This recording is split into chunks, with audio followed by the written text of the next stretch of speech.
allons voir les manières les plus insolites qu'un joueur NBA s'est blessé. Car on s'est tous blessés en tant que basketteur ou même sportif. Mais souvent la façon de se blesser elle est un peu plus honteuse. Moi je me rappelle quand j'avais 16 ans, donc dans les années U17, et c'est ces années où tu commences à avoir un peu de niveau, que tu commences à suivre la NBA. Donc forcément je me prenais pour un petit américain quoi. Started from the bottom, now we're here. Started from the bottom, now my whole team fucking here. Started from the bottom now. Ah oui, mais claquettes de chaussettes à fond. Moi souvent je jouais dans mon jardin, j'avais un panier en claquettes de chaussettes. Et là je tente à dunk. Ah bah je suis retombé comme une merde, je me suis blessé la cheville. Ah je te jure, les claquettes de chaussettes c'était fini pour moi. Donc j'ai placé en plusieurs catégories les manières dont ils se sont blessés. La première catégorie, pas de chance, voilà, ça peut arriver, c'est comme ça. Deuxième catégorie, mérité. Voilà, il y en a ils font vraiment pas d'efforts. Et puis dernière catégorie, les improbables. Voilà, non mais il y a des champions, Allez, avant de commencer, abonnez-vous à la chaîne, mettez un like, ça me ferait énormément plaisir. Et partagez-moi vos anecdotes dans l'espace commentaire, les gars, ça me ferait énormément plaisir. Allez, on est parti sans plus attendre pour la première catégorie.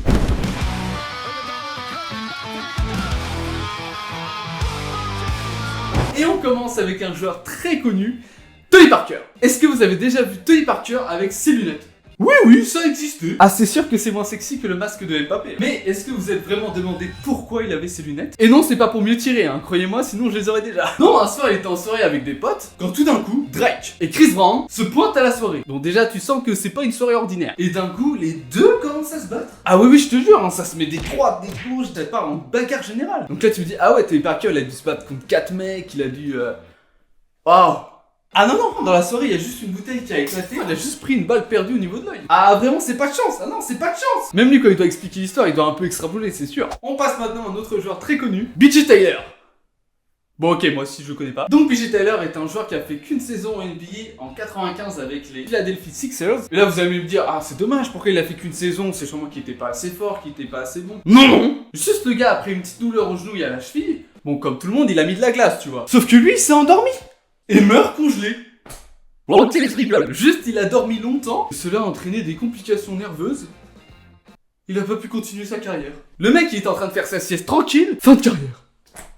Ah non, là c'est pas de chance. Non mais c'est sûr, maintenant il est devenu phobique de la glace, c'est sûr. Maintenant nous allons parler d'un autre joueur, Charles Barkley. Donc Charles Barkley est un joueur des années 80-90 et il est considéré comme l'un des meilleurs joueurs à son poste. Et oui, rien que ça. Même lui, la chance n'a pas été en sa faveur. Un jour, Charles Barkley, il a été voir un concert. Donc tout se passait bien à ce concert, il était avec ses amis, tu vois, il s'est ambiancé, normal, il était là.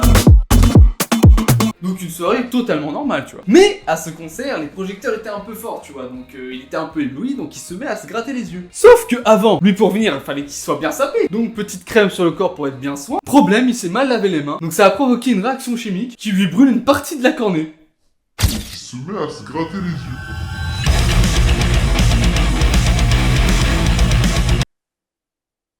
Dernier joueur dans la catégorie des pas de chance, et nous avons Jeffrey Land. Donc Jeffrey Land est un joueur de 2m10 qui évoluait dans un poste de pivot dans les années 80 et 90. Mais à cause d'une blessure au pied, il a dû arrêter sa carrière en 1987.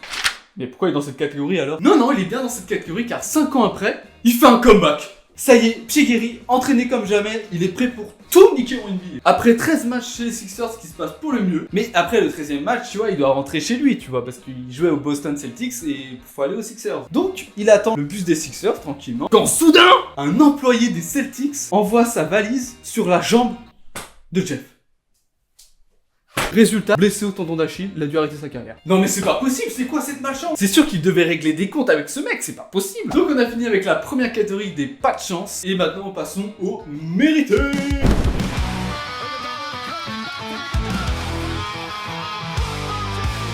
Ah oui, car il y en a, ils font vraiment zéro effort. Premier joueur de cette catégorie, Dirk Nowitzki. Et oui, la légende allemande, champion NBA avec les Dallas Mavericks. Bon, vous, quand vous mettez vos chaussures, faites comment ? Comme quelqu'un normal, tu vois, tu enlèves tes lacets, tu mets ton pied, tu refais tes lacets, tu vois, normal. Ou alors, si t'es un peu pressé, tu vois, tu mets ton pied vite fait, tu fais la technique de droite-gauche que moi je fais souvent quand je suis en retard. Mais lui, pour mettre ses chaussures, il fait un peu comme la deuxième technique quand t'es en retard et tu fais comme ça. Mais lui, qu'est-ce qu'il fait ? Il saute.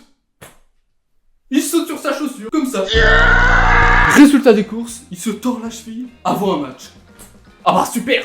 Non, c'est mérité, il y a pas à mettre ses chaussures comme ça, c'est pas possible, c'est mérité. Amar Stoudemire, un autre joueur américain des années 2000 et 2010. Donc cette histoire, on se retrouve en 2012, donc il joue dans l'équipe des New York Knicks, et il se retrouve en playoff, ils affrontent les deuxièmes qui sont les Miami Heat de LeBron James. Et la série a été très tendue, c'était très serré. Non, je rigole, LeBron James a complètement défoncé 4-1, voilà, merci, au revoir. Donc Amar Stoudemire, complètement frustré de sa série, voilà, il a pas joué au meilleur de son niveau. Qu'est-ce qu'on fait quand on est frustré? Petit A, je me repose. Petit B, je me fais un petit gâteau. Petit C, donner un gros coup de poing sur la vitre de l'extincteur. Et petit D, la réponse D. Alors, mais la réponse C, bien sûr. Non, mais c'est mérité. C'est sûr, lui, il a trop pris à la lettre le trash talk de LeBron James. Ah non, mais c'est sûr qu'il lui a dit « Apporte-moi un extincteur car je suis on fire !» Bon, bien sûr, il s'est blessé. Le suivant, c'est Andrew Bynum. Voilà, un autre joueur. Bon, là, j'ai pas vraiment envie de m'attarder parce que là, c'est vraiment mérité de chez mérité. Bon, le mec, il était blessé. Il va au bowling avec ses potes pour jouer. Il se blesse. Voilà. Donc, mérité. Si t'es blessé, t'es en convalescence, tu vas pas jouer au bowling. Voilà, c'est normal. C'est mérité. Et pour finir cette catégorie, nous avons Karim Abdul-Jabbar, l'un des plus grands joueurs de l'histoire de ce sport. Lui qui a mis le plus de points dans sa carrière juste avant qu'il LeBron James se le batte 2 ans plus tôt. Donc un jour pendant un match, il se prend un doigt dans l'œil. Bon, on va pas se mentir, c'est très chiant de se prendre un doigt dans l'œil. Mais une réaction normale, comme vous et moi, ce serait quoi? Je me sens persécuté. Voilà. Mais lui, il met une énorme patate dans le panier et se fracture la main. Non mais c'est mérité. Qu'est-ce qui t'a fait le panier? T'as pas à faire ça, c'est mérité, je suis désolé. Et maintenant nous passons à la partie que je pense que tout le monde attend, les improbables. Ah vraiment, des improbables.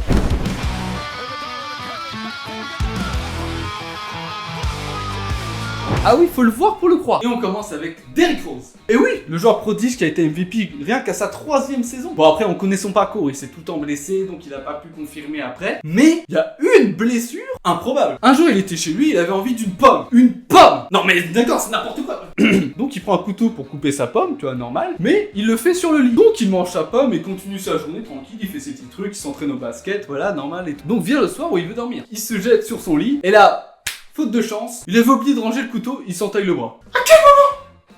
À quel moment? Maintenant nous allons parler de Kevin Johnson. Donc Kevin Johnson est un joueur de basket des années 80 et 90. Mais lui, sa spécialité dans le basket, c'est de se blesser en célébrant les matchs. Ah oui, je te jure. L'un des premiers matchs de saison, il gagne le match. Et du coup, il y a un coéquipier qui arrive et qui lui saute dessus pour célébrer la victoire. Et au final, il se casse le dos. Et plus loin dans la saison, Charles Barkley met un game winner. Et Charles Barkley lui saute dessus et il se disloque l'épaule.